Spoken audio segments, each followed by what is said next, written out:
Obrigado. Convidando agora para compor a nossa mesa Maurício Corrêa da Veiga, acadêmico da IDD, advogado especializado em direito desportivo, e o desembargador Leonardo Pacheco, desembargador do TRT da Primeira Região. Sejam bem-vindos. Uma salva de palmas.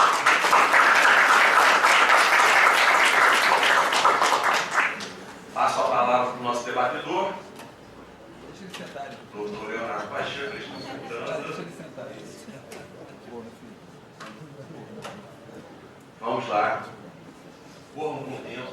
Está apertado. Tá bom? Boa tarde a todos. É com satisfação que eu me encontro aqui na FED, através do convite formulado pelos coordenadores do evento. E começo já atribuindo a palavra ao palestrante, o doutor Maurício Corrêa da Veiga, primeiro porque ele é o acadêmico incumbido de trazer nesse painel o assunto sobre a responsabilidade civil dos clubes. E segundo, porque ele, num contexto prático, é a pessoa ideal para esse painel que nós vamos acompanhar. Então, com a palavra, o doutor Maurício Corrêa da Veiga. Obrigado. Agradeço ao doutor Leonardo Pacheco pelas palavras, sempre generosas, e agradeço também a oportunidade de estar aqui hoje e poder falar nesse evento, que é fruto da parceria existente entre a Academia Nacional de Direito Esportivo e a Federação de Futebol do Estado do Rio de Janeiro. E uma parceria que é muito cara para a academia, muito especial para a academia, em razão dos eventos que estão sendo feitos e dos eventos que ainda estão por vir. Então, é uma responsabilidade também muito grande, já que o termo é responsabilidade civil, é uma responsabilidade meio acadêmica de estar aqui. E agradeço, então, a todos os envolvidos, registro aqui a minha gratidão ao ministro Guilherme Couto Baixo, ao presidente da Academia Nacional de Direito Esportivo. Agradeço ao doutor Marcelo Jucá, doutor Ricardo Miguel, doutor Marcelo Moura, que são responsáveis pela coordenação desse convênio entre a Federação e a Academia. E falar sobre direito esportivo é sempre um grande desafio. Claro, é uma grande alegria, mas um desafio muito grande. E ainda mais quando temos essa delimitação que é a responsabilidade civil no desporto, que é um tema que a Justiça do Trabalho enfrenta ainda com muita dificuldade, em razão de todas as peculiaridades que a questão envolve. E peculiaridades essas que começam exatamente na própria diferença que existe na relação entre atleta e clube, que é uma relação especial, é regida por uma legislação específica, que é a Lei Geral do Desporto, a Lei Pelé. O atleta profissional não é um trabalhador comum. Esse é o primeiro ponto para podermos situar todas as nuances inerentes ao direito desportivo, em especial a questão que também envolve a responsabilidade civil no desporto. O tema desse simpósio de hoje foi muito bem escolhido. Houve uma felicidade grande, porque em razão da atualidade, ou seja, de tudo que está sendo discutido, tivemos aqui uma apresentação brilhante do professor Carlos Edson sobre um tema tão atual e tão polêmico. As próprias falas provocantes no início e na abertura desse evento, do ministro Couto Baixo, do ministro Alexandre Gamonte, do presidente da Federação, Rubens Lopes, e também a felicidade em escolher, que eu faço até um parênteses aqui, responsabilidade civil no desporto. E é importante fazer aqui um elogio à nomenclatura que foi dada ao título desse evento, porque nós temos uma lei geral do desporto, que é a que rege a atividade do atleta, a que vai dirimir os conflitos entre clube e atleta. Mas, na contramão de todos os acontecimentos históricos, existe uma corrente pós-moderna, denomina assim, que quer tratar como o direito esportivo.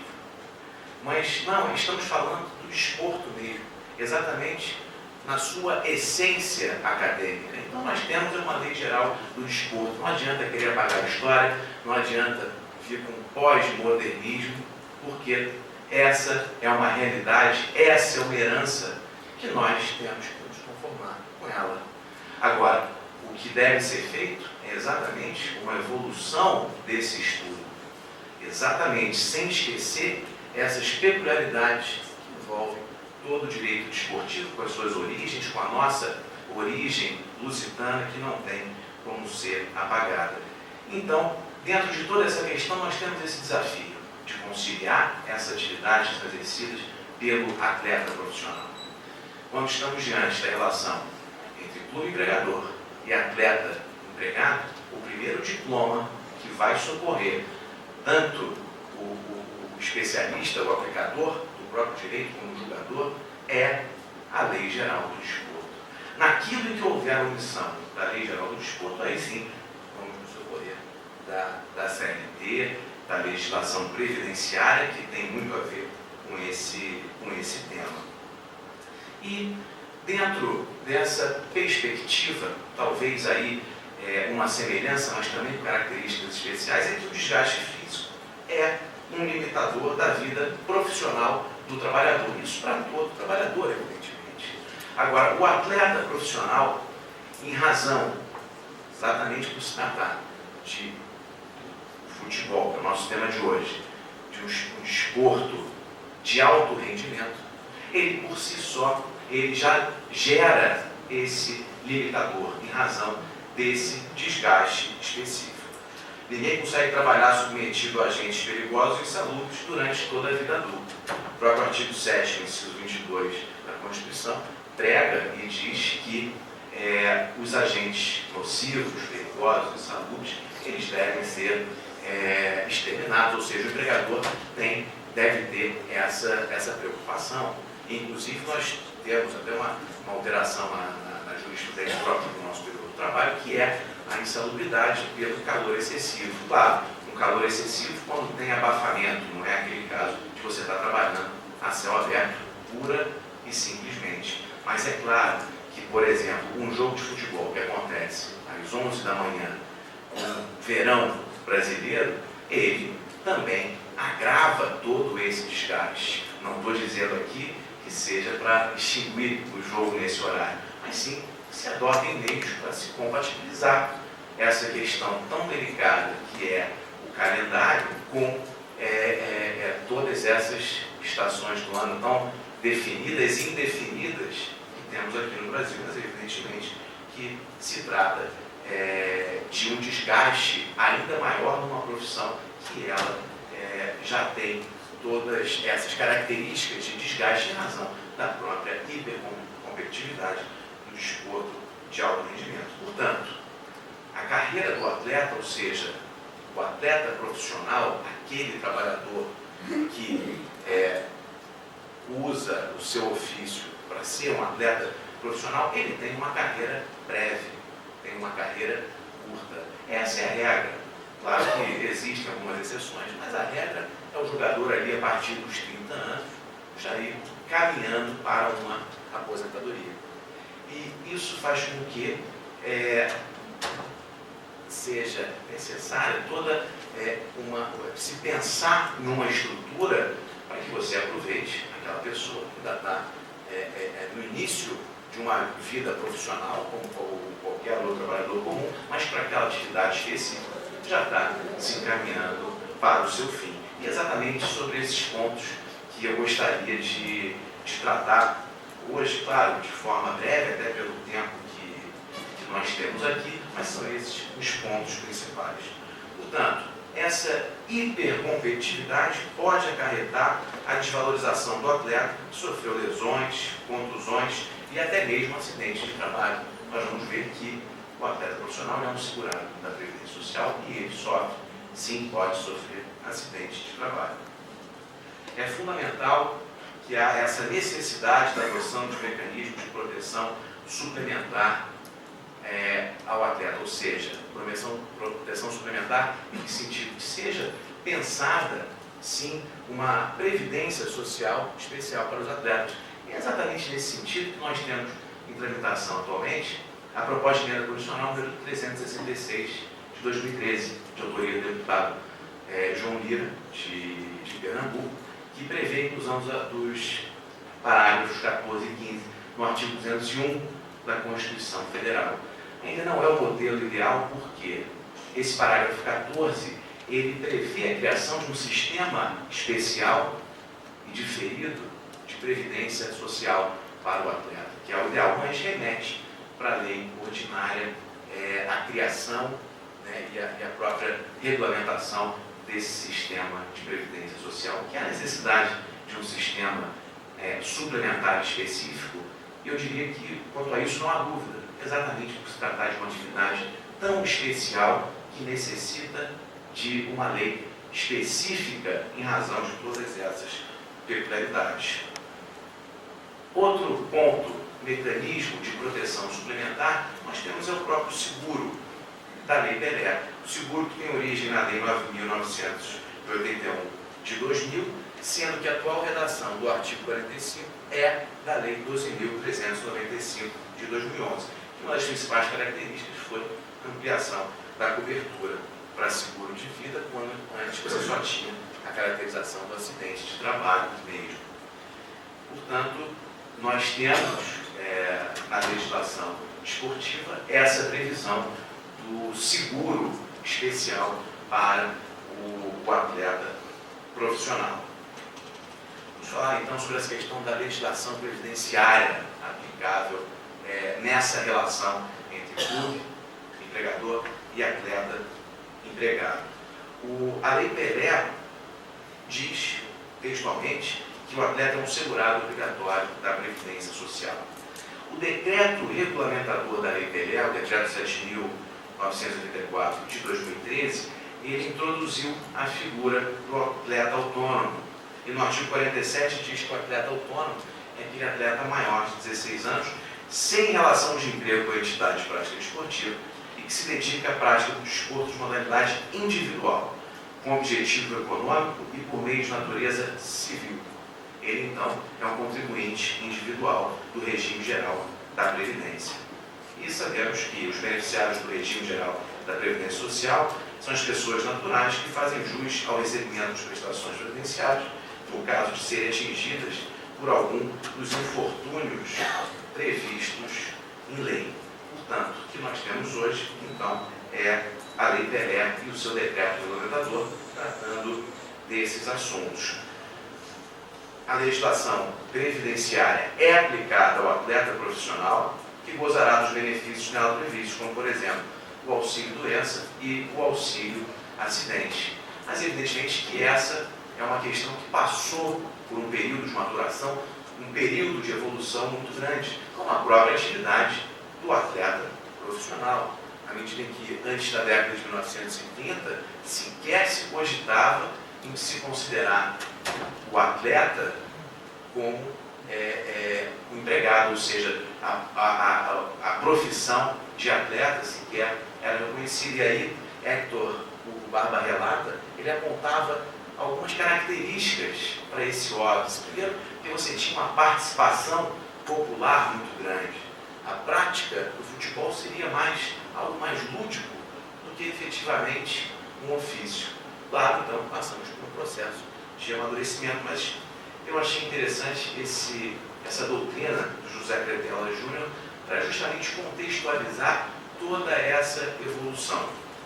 E José Cretela Júnior disse o seguinte: se o trabalhador sofre um acidente em determinadas circunstâncias, teremos configurado o chamado acidente de trabalho, regulado por lei e adequado, havendo para atendê-lo corpo médico especial, ao passo que os acidentes que se verificam com os esportistas jamais possuem tal configuração característica. Moléstias profissionais adquiridas em ambiente de serviço em certos casos tão típicas que permitem identificar a pior espécie de trabalho que deu origem, jamais poderiam ser invocadas pelos esportistas ou atletas para efeitos de indenização. Veja então como é que a própria doutrina tinha essa dificuldade. E é justamente esse processo evolutivo que nós estamos enfrentando. Ainda existe um processo de amadurecimento. Claro, já evoluímos muito desde esse conceito, mas ainda existe, evidentemente, muito mais para se evoluir. Portanto, agora, contextualizando dentro da legislação previdenciária aplicada ao atleta, vamos falar então, um atleta pode sofrer acidente de trabalho. O que é o acidente de trabalho? Um acidente de trabalho está caracterizado no caput do artigo 19 da Lei 8.213 de 91, que é o que ocorre pelo exercício do trabalho a serviço da empresa ou pelo exercício do trabalho dos segurados, referidos no inciso 6 do artigo 2º dessa lei, provocando lesão corporal ou perturbação funcional que cause a morte ou a perda ou redução permanente ou temporária da capacidade para o trabalho. Portanto, a simples leitura do artigo 19 da Lei 8.213 de 91 já deixa entender, já deixa bem claro que o atleta, principalmente o atleta, sim, pode sofrer um acidente de trabalho, porque ele está exposto a uma lesão muito mais frequente em razão dos exercícios repetitivos ou pela própria intensidade que o desporto do alto rendimento requer. Outro ponto também que é de fundamental importância para a própria Justiça do Trabalho para se definir a questão de configuração do acidente de trabalho é a concausa.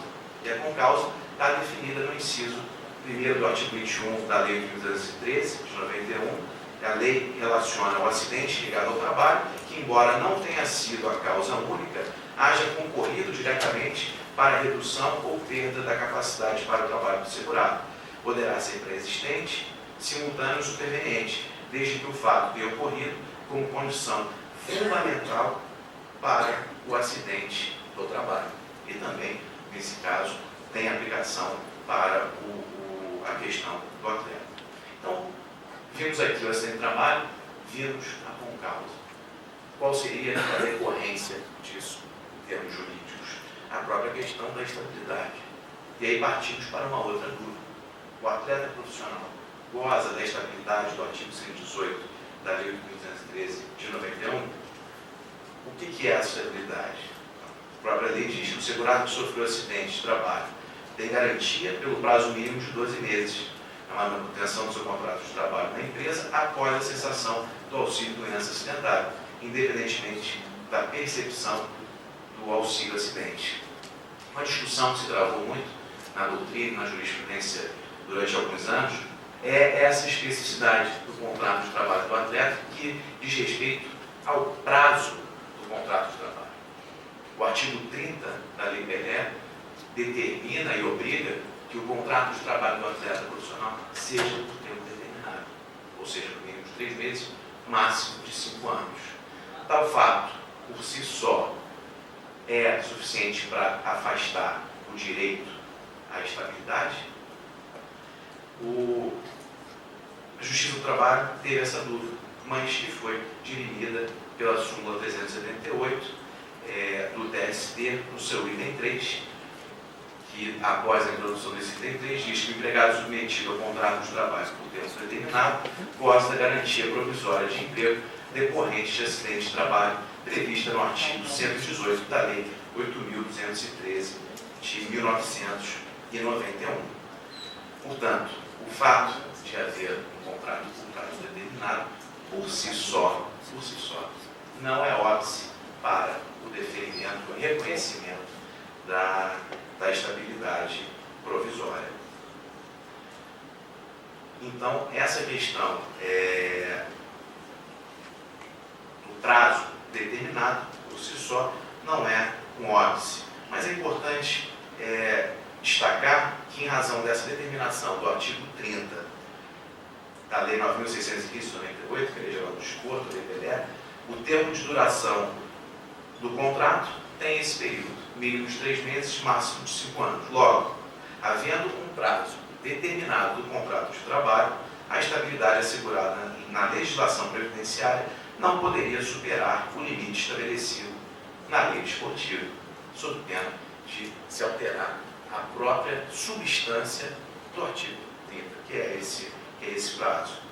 E na hipótese de ocorrência de acidente de trabalho, o clube é responsável pelo pagamento dos salários do atleta durante os 15 primeiros dias de afastamento e deverá emitir o comunicado de acidente de trabalho, o CAT, cabendo ao INSS o pagamento do benefício previdenciário, tendo em vista que os clubes contribuem com um percentual de 5% de sua arrecadação para a autarquia. Evidentemente que numa hipótese como essa, muitas das vezes acontece não só do clube acionar o seguro desportivo, mas também, por acordo com o próprio atleta, pagar ali, o salário que é devido.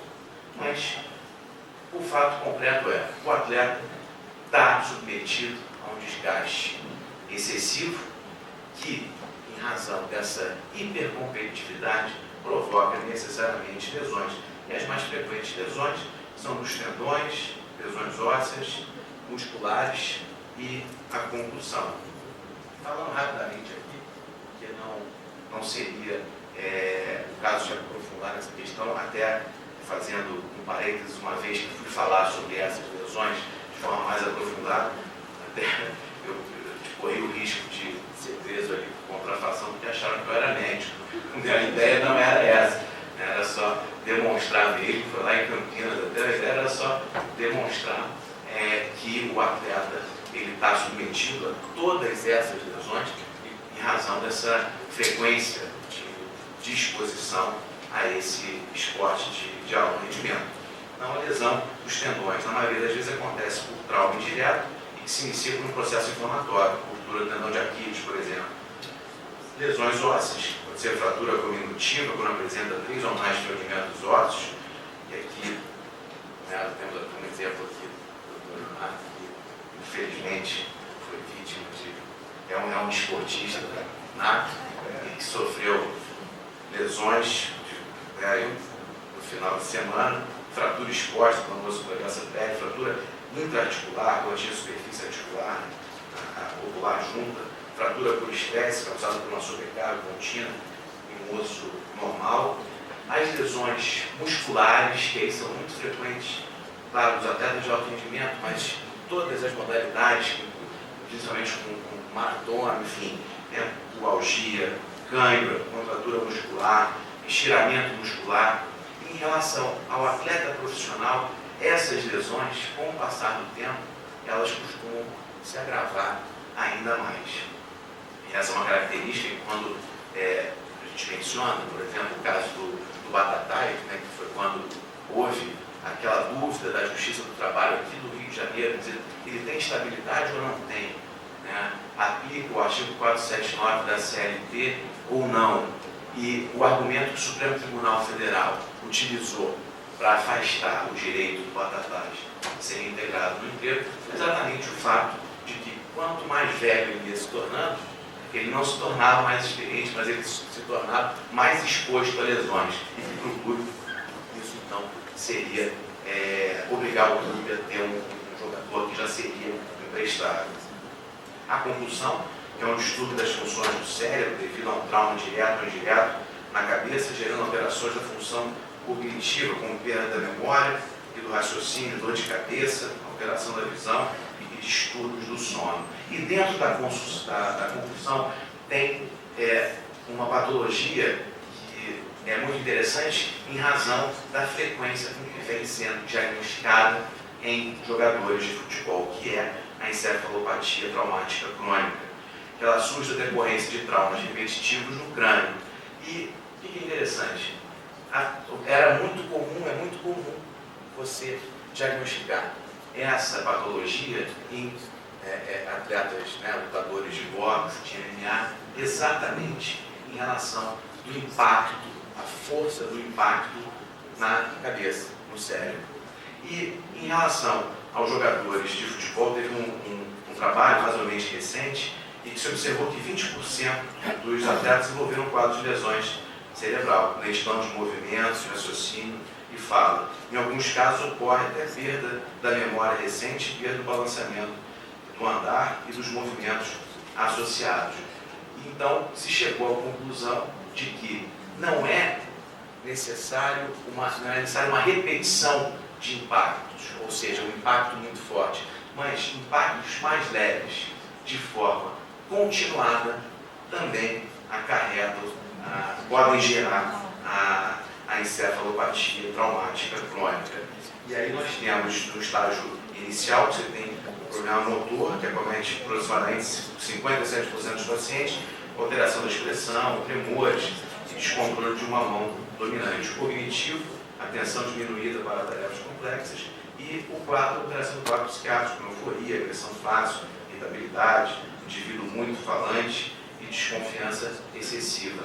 Talvez o caso mais rumoroso de encefalopatia traumática crônica foi o caso do Bellini, o capitão da seleção brasileira da Copa de 1958, que quando de sua morte o diagnosticaram com mal de Alzheimer, mas na verdade ele foi vítima de uma outra doença que foi a encefalopatia traumática crônica, ou seja, é uma doença degenerativa associada a esportes com pancadas na cabeça. E não é apenas ao boxe e MMA que você tem pancadas numa repetição, num grau de repetição ali quase que instantâneo, mas repetições, mesmo que de forma moderada, podem gerar a encefalopatia traumática crônica. Será que a gente tem como colocar o vídeo aí agora? O vídeo que fala exatamente de um congresso que ocorreu aqui no Brasil e que se chegou exatamente a essa conclusão em relação ao jogador Bellini.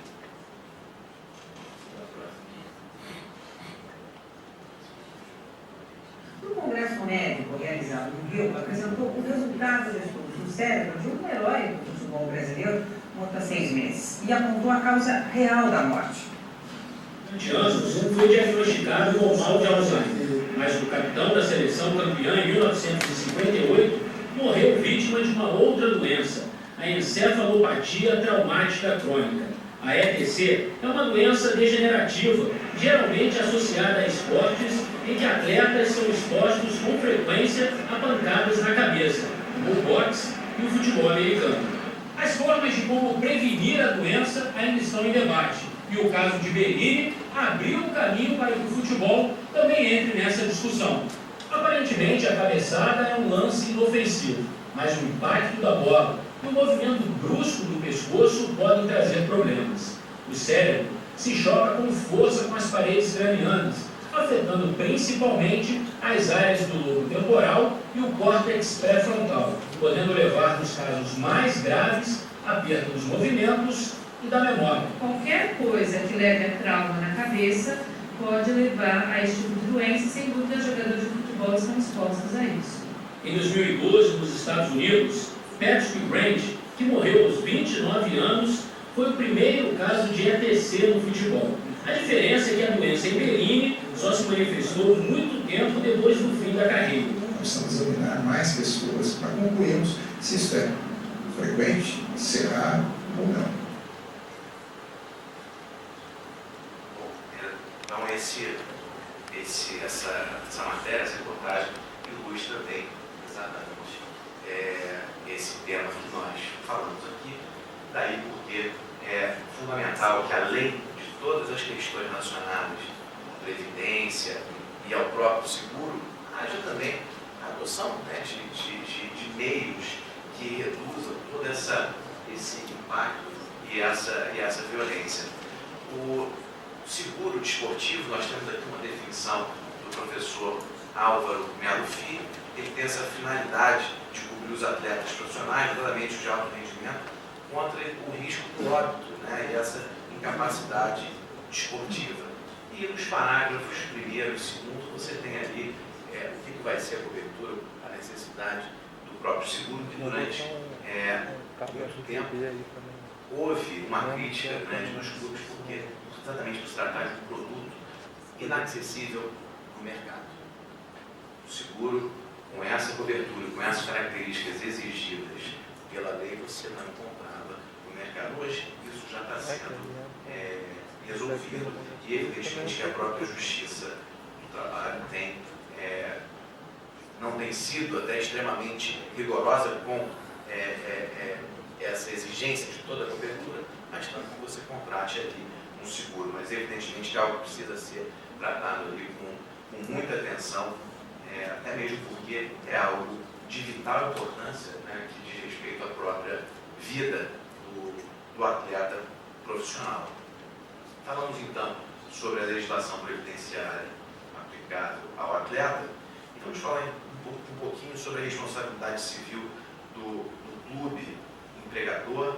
Tivemos aqui uma excelente aula do professor Carlos Edson, que já esgotou o tema, mas que exatamente para podermos contextualizar, inclusive com os casos práticos que são trazidos aqui no final, essa questão da responsabilidade, da teoria da responsabilidade objetiva e subjetiva, que são exatamente essas teorias que definem a responsabilidade de indenizar civilmente o empregado que sofre um dano no desempenho do seu trabalho. Primeira, teoria da responsabilidade objetiva, e a segunda, teoria da responsabilidade subjetiva. A primeira está amparada no artigo 927, parágrafo único do Código Civil, e dispõe que, mesmo ausente a conduta culposa ou dolosa por parte do empregador, havendo previsão legal para tanto, ou detendo a empresa atividade que pressuponha o risco potencial de integridade física e psíquica do trabalhador, assim a obrigação de reparar. É um avanço jurisprudencial que foi condensado no Código Civil de 2002.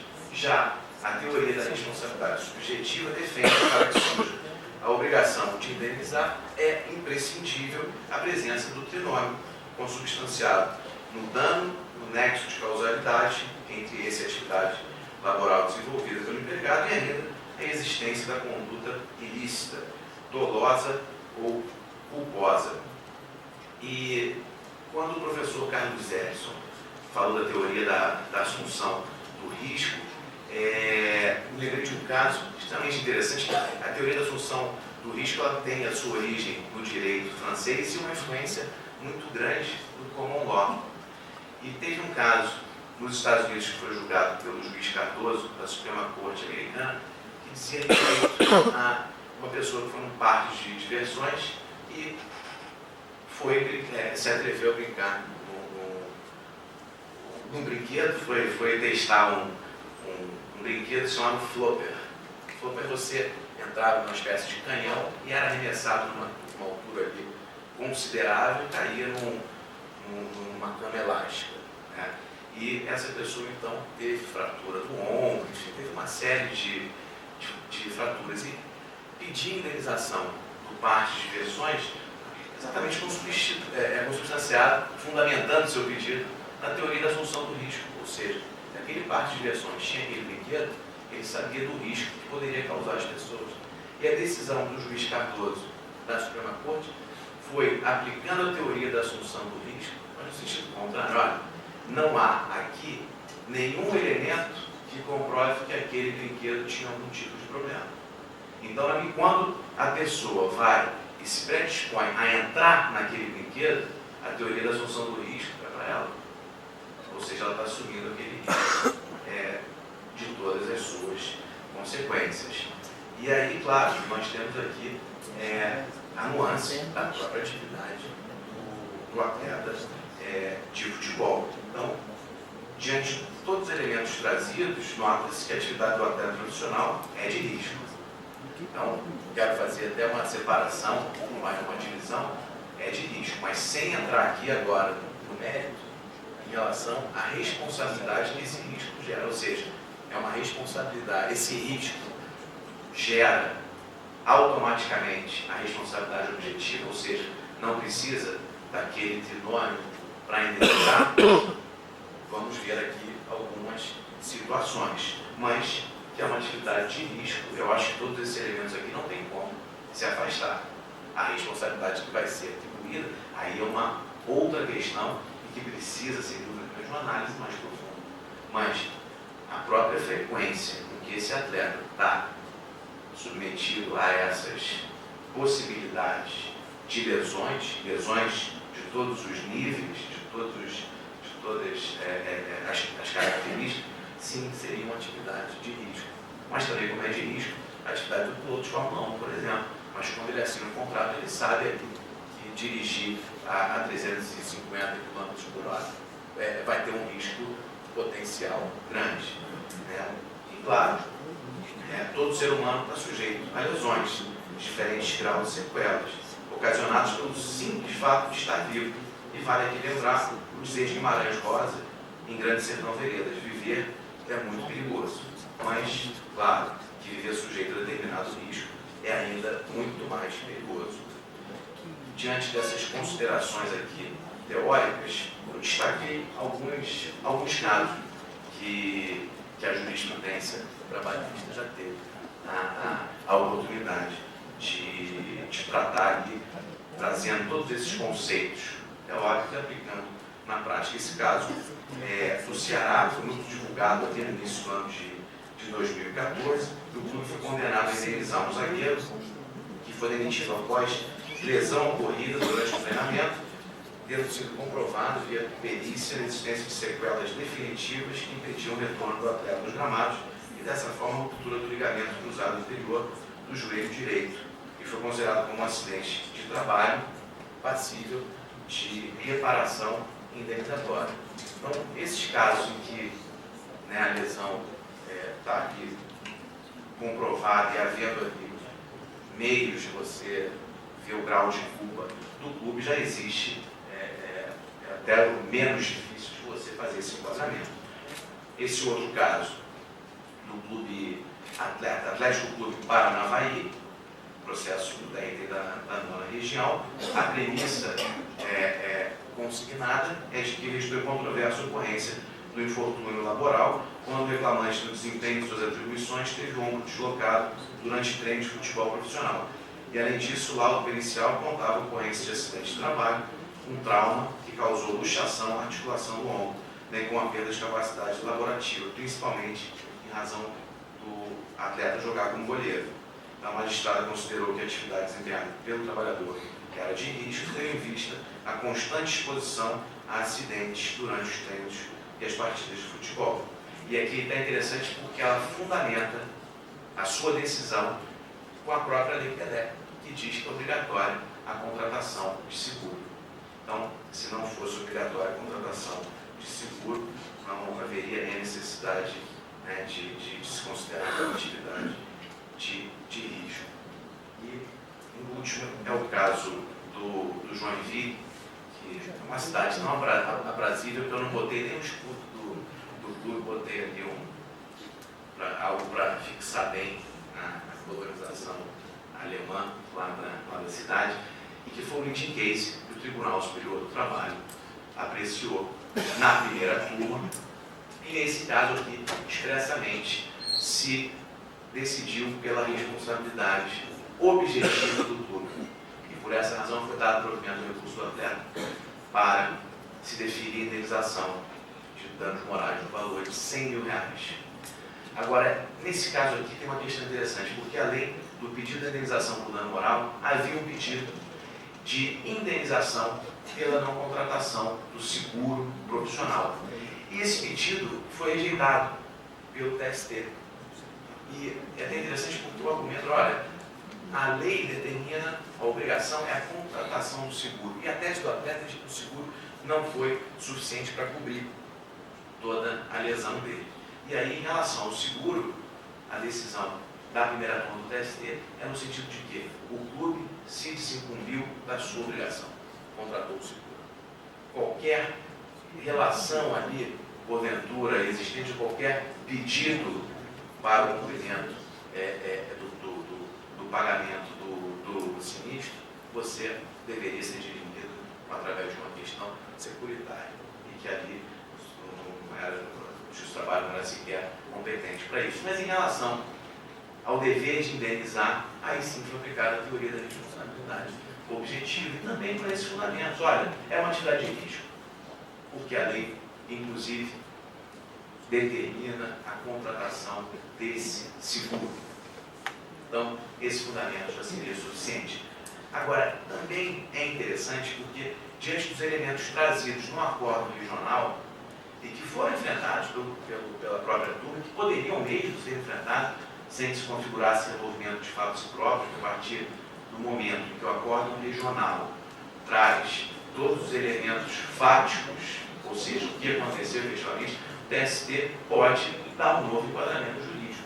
E os elementos fáticos desse caso, o acordo regional registrava que, pelo menos, dava a entender que o clube não tomou todas as providências para evitar aquele acidente. Inclusive, havia ali alguma insinuação, como era um treino, que o campo não estaria em perfeitas condições. Quando ele sofreu a lesão, o atendimento médico não foi o adequado. Ou seja, esses elementos servem, inclusive, para você afastar, né, essa dicotomia e essa dúvida em relação à aplicação da teoria da responsabilidade objetiva, mas aplicar a teoria da responsabilidade subjetiva. Porque existiam elementos ali que demonstravam um grau de culpa. Claro, se o grau é leve, é moderado, também é uma outra questão, mas havia ali elementos para caracterizar a culpa do clube.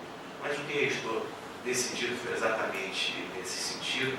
Houve recurso de vários precedentes de ambas as partes, mas que não alteraram a decisão da primeira turma, que tem, então, nesse precedente do Joinville, o leading case, ou seja, foi a primeira vez que o TST aplicou a teoria da responsabilidade objetiva para jogador de futebol. E esses casos práticos que são trazidos aqui, justamente no intuito de provocar esse debate.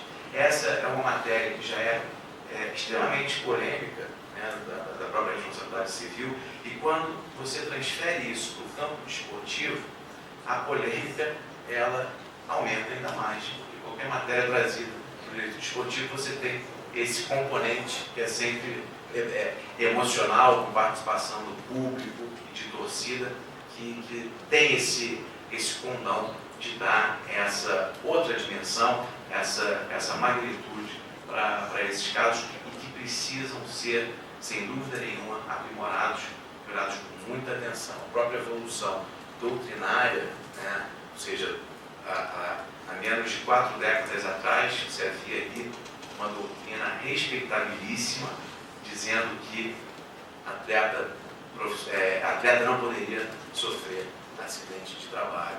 E veja, em pouco tempo, como há uma evolução e uma alteração, uma mudança aí de 180 graus na própria doutrina.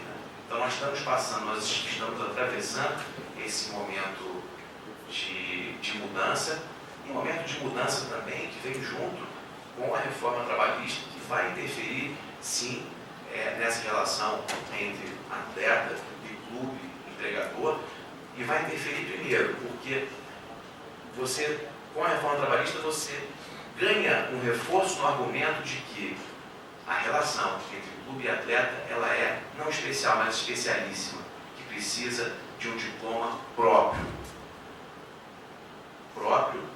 que seja suficiente para abarcar todas essas características e dirimir todos esses conflitos. E segundo a própria reforma trabalhista, ela prestigia e reconhece esses meios alternativos de solução de conflito, e que vai ser aplicado, sem dúvida nenhuma, para o atleta, e que muitas das vezes nós já vemos que isso tem acontecido. A CNRD é um exemplo disso, e acho que até o próprio futuro do direito esportivo passa por arbitragem e mediação, sem dúvida nenhuma, e é exatamente essa mudança que nós estamos ali vivendo e atravessando. Então, eu deixo aqui o meu e-mail e meu contato, para quem tiver dúvida. Eu mesmo tenho inúmeras dúvidas sobre essa questão que diz respeito à responsabilidade civil no desporto, então podemos até dirigi-las junto. Agradeço muito a paciência de todos vocês e, mais uma vez, reitero o meu agradecimento por esse momento especial de poder estar aqui nessa noite com todos vocês. Obrigado.